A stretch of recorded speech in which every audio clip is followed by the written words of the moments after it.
Mario Party 10, the newest Mario Party in the series, and well, it's kind of a bummer. It follows the same formula that Mario Party 9 uses, in which all the characters are gathered into a cart, and you all move along with each person's role. Now, they try to give you 3 different game modes to differentiate your gameplay, but they all suck. Amiibo Party is trying to make its claim to fame, being like, it's like all the old Mario Parties, the ones that you liked, but we didn't make this one like. And then Bowser Party, we added a 5th player, and Bowser's gonna chase you on their map, and you're gonna have fun Bowser mini games, and they're not great. And then Mario Party, where you're going around the very, very short maps, trying to collect the most stars at the end, but the stars are more like coins, and not the stars where it's like, alright, I'm gonna buy one for 20 coins. And then you don't even have mini games after everyone rolls, you just have to hope you land on a versus spot. And a problem with the mini games in this game is that they're not very good, and they're not really memorable either. If you talk to people about their old Mario Party games, you'll probably be like, oh, there was this one mini game that I loved so much that I played all the time, and that like I tried to perfect and be the best at, and I would never lose. I think most people who've played can remember a specific mini game if you mention their title. And while the graphics do look really good on most of the mini games, and the entire game in and of itself, they're not good.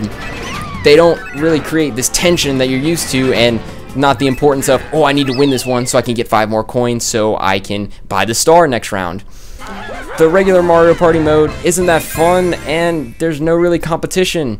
In the Bowser Party mode, just hope you don't get too far away from Bowser, because even if he's can't catch up with you with his original roll, well, Bowser Jr. is going to help him out and just let him roll again. The game mode's not really that fair, and they have to include this kind of stuff because if RNG swings one way or the other, the players in the cart may never get caught up by Bowser, and if Bowser just keeps rolling fantastically, they'll be caught after every single turn, and they'll most likely not make it halfway through the board. Also, the mini games for Bowser are one of 2 different situations. One, pretty skill-based, not really a lot of luck. You got to be smart on how you play and dodge, and how you just set up the situation to take away their hearts. They do good on some of the mini games, but not really all of them. This is one of the better ones where the player on the gamepad is aiming around, trying to hit them with fireballs. But you also have some really, really weird ones where it's like, alright, well, I hope luck just lands in my favor. Like this one, where, you know, I play Mario Party to play a game of bingo slash tic-tac-toe. It's kind of ridiculous how much randomness they've put into some of these. I can remember from other Mario Parties that there are some games where it's pretty random if you win, but none that it's like, alright, I just have no chance of winning this ever if I don't do well. It's kind of crazy how you think that the lack of thought is with these mini games. It's like, it seems like this was put together last minute and not really done so well. And these mini games aren't even that fun. Bowser has 2 or 3 mini games that are really like skill based, and you're like, alright, if we play right, if all of us kind of band together, Bowser's not gonna be able to really do anything to any of us. And then there are others where it's like, okay, let's just try to not lose as many hearts as possible, because you know you're gonna lose 2 or 3 and hope that you have enough to make it through the mini game, and also hope that you don't constantly roll that mini game because Bowser might be catching up with you every single turn.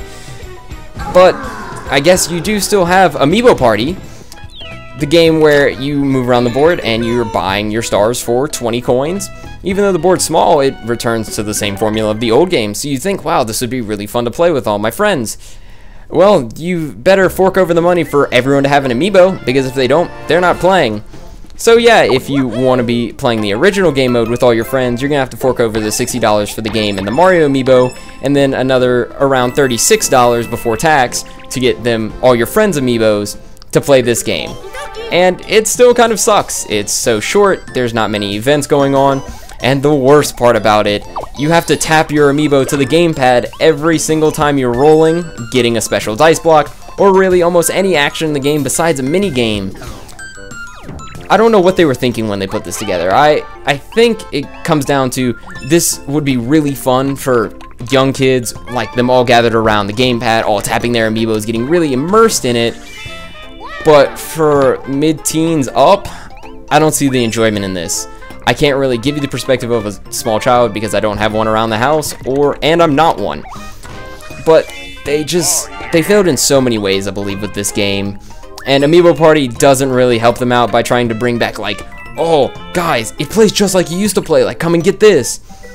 And the fact that you all need amiibos really turns me away from this. I I really can't believe that they would try to pull something like that. And like once again, the mini games in this mode still bad.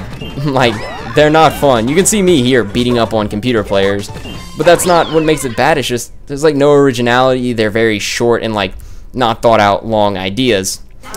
And another problem with the game is the fact that the unlockables, you get them like pretty quickly. Like after finishing one game that takes around like 30-40 minutes, you can get both the hidden characters, get the new computer difficulty, and a new cart if you want. If you even want to like try to unlock all of them. And then there's the music mode and like photo gallery, which are kind of lackluster. But you know, at the end of the day, it doesn't really matter because you can go play a mix of Bejeweled and Tetris. I don't know. This game doesn't make a lot of sense to me.